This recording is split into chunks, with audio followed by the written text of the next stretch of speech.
Chiều hôm ấy em nói với anh rằng mình không nên gặp nhau nữa người ơi. Em đâu biết anh đau thế nào, khoảng lặng phủ kín căn phòng ấy.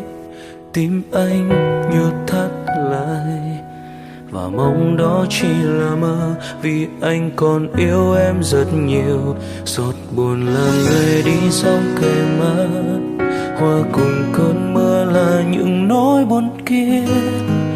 Em khóc cho cuộc tình chúng mình, cớ sao còn yêu nhau mà mình không thể đến được với nhau. Vì anh đã sai hay bởi vì bên em có ai kia?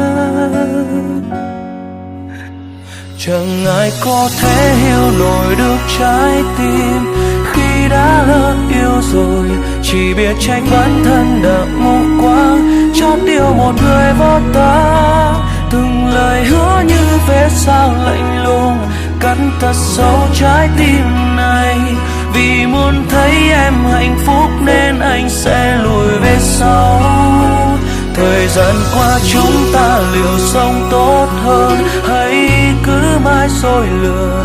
Nhìn người mình thương ướt nhòe mi cay khiến tim này càng thêm đau.